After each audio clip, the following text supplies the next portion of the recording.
Ante ella se encontraban los pies del hombre, pero Jesús, con amor, extendió la mano y ayudó a la mujer a levantarse. Esta fue la escena en la que María de Modala vio a Jesús por primera vez. Jesús proclamó que todo el pueblo de Dios es igual. Desde entonces siguió a Jesús y a sus discípulos, predicando por todas partes. Sin embargo, más tarde, Jesús fue arrestado y condenado por los judíos. Presenciaría a su Señor sufrir la tortura más cruel de la historia. En las últimas 3 horas de su vida, Jesús fue encadenado a una estaca. Mientras los soldados seleccionaban cuidadosamente las vides, con rostros de emoción y contorsión, los soldados ya estaban impacientes, leales a su comandante. A una orden, un soldado se estabilizó de inmediato. A continuación, Jesús enfrentaría una hora de tortura. Sin embargo, incluso cuando Jesús fue, lo obligaron a arrodillarse en el suelo, pero se levantó de nuevo, con una fuerza de voluntad inquebrantable. Durante todo el proceso, Jesús permaneció en silencio, como un cordero silencioso. Y los corderos son los únicos animales del mundo que no gritan al ser sacrificados. Soportar en silencio todo sufrimiento es un aspecto crucial del espíritu cristiano que Jesús promovió. Por lo tanto, Jesús simplemente miró en silencio a su madre, que estaba a su lado, indicándole que estaba bien y que no se preocupara. Pero los soldados no dejaron de azotarlo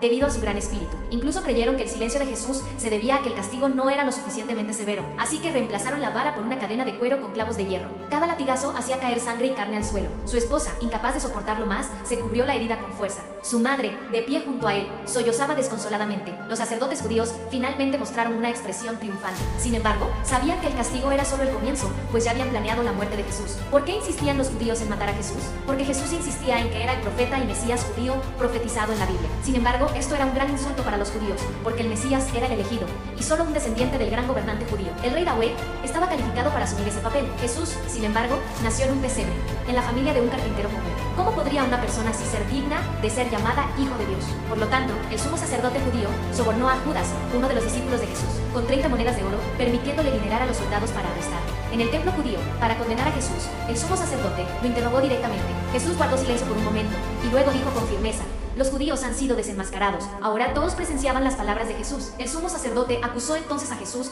de predicar deliberadamente y engañar a la gente, declarando que tal creyente merecía la muerte. Luego escupió fuego en el rostro de Jesús y lo azotó. Tras quedar momentáneamente aturdido, los soldados se abalanzaron sobre él, lo patearon y lo golpearon. Se desató el caos. El traidor Judas huyó, pero Pedro, el discípulo más leal de Jesús, fue reconocido. Sin embargo, Pedro se negó a reconocer a Jesús como su Señor. Pedro había jurado seguir a Jesús para siempre, pero se negó a reconocerlo 3 veces. Jesús lo había predicho, y las acciones de Pedro no fueron por miedo. Creía que al negarse a reconocer a Jesús como el Hijo de Dios, su Señor no sería arrebatado. Sin embargo, Pedro finalmente solo pudo observar con impotencia cómo los soldados se llevaban a su amado señoral para agravar aún más el destino de Pedro.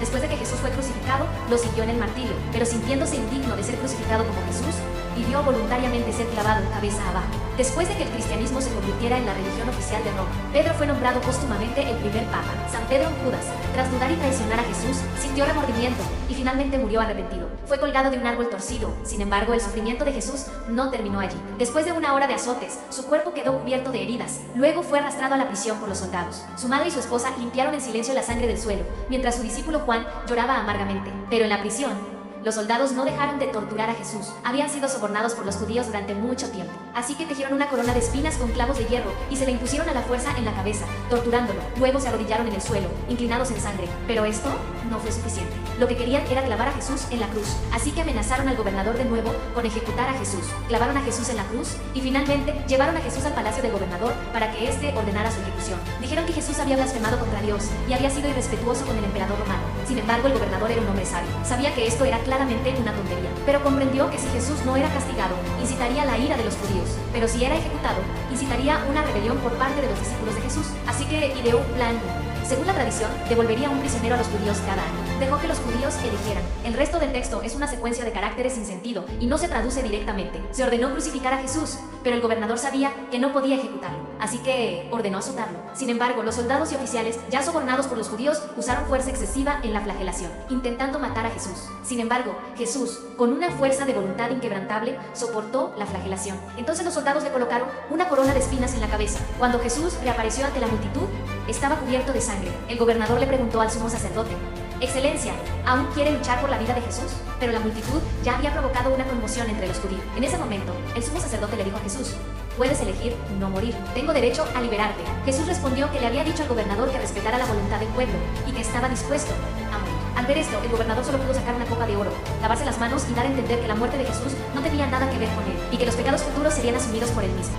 Así, se le pidió a Jesús que llevara la pesada cruz al lugar de ejecución, y comenzó su camino de redención para la humanidad. En el camino, los látigos de los soldados no cesaron, y los transeúntes le lanzaban piedras constantemente. Estos necios no sabían que el hombre que tenían delante era uno de los hombres más grandes de la historia. Todos los hombres nacen con el pecado original, y Jesús fue el único que decidió venir al mundo. Dijo que su único propósito al venir era: Jesús murió para redimir al mundo. Su madre y su discípulo Juan lo siguieron, pero la multitud era demasiado grande para que se acercaran. Finalmente encontraron un pequeño callejón, pero allí vieron a los soldados azotando cruelmente a Jesús. Jesús ya no podía soportar la pesada cruz. Su madre, fuerte y resiliente, parecía ver a su hijo caer como un niño. Entre los látigos de los soldados, la Virgen María se precipitó entre la multitud y ayudó a su hijo a levantarse. Descansa en paz. Animado por su madre, Jesús cargó de nuevo la pesada cruz. Sin embargo, no había ido muy lejos cuando volvió a caer. La multitud, incapaz de soportar la vista, exigió a los soldados que lo ayudaran. Los soldados, sin otra opción, solo pudieron detener a un transeúnte y pedirle que ayudara a Jesús. Cargando la cruz, los dos hombres la llevaron uno al lado del otro. En el camino, Jesús cayó innumerables veces bajo los látigos de los soldados, solo para ser ayudado a levantarse una y otra vez por los transeúntes. La conciencia humana no se extinguió por completo. Con la ayuda de los transeúntes, Jesús finalmente llegó al lugar de la ejecución. Entonces les dijo que se fueran rápidamente. Después de que los soldados lo despojaran de sus ropas, se arrastró lentamente hacia la cruz. El momento de redención pareció destrozar el corazón de su madre. Sin embargo, incluso en su angustia, Jesús oró por los soldados que lo castigaban. Finalmente cumplió su palabra: ama a tus amigos y también a tus enemigos. Siempre fue intrépido ante la muerte. Lo sabía todo, pero lo aceptó todo. Y el discípulo Juan también estaba a su lado, afligido, lo presenció todo. Recordó las sinceras enseñanzas de Jesús. Además, tras la muerte de Jesús, la mayoría de sus 12 discípulos lo siguieron, crucificado y martirizado. Sin embargo, el bondadoso Juan se convirtió en un pilar de fortaleza para los cristianos, tras la muerte de Jesús. Mientras los soldados tiraban de las cuerdas, Jesús finalmente se transformó en un triángulo invertido, de pie en la cima del pico más alto de Jerusalén.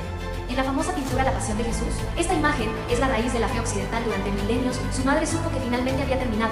Dejó la arena que había estado agarrando con fuerza. Los judíos aún disfrutaban de esta última fiesta, pero en ese momento, Jesús solo oró por ellos.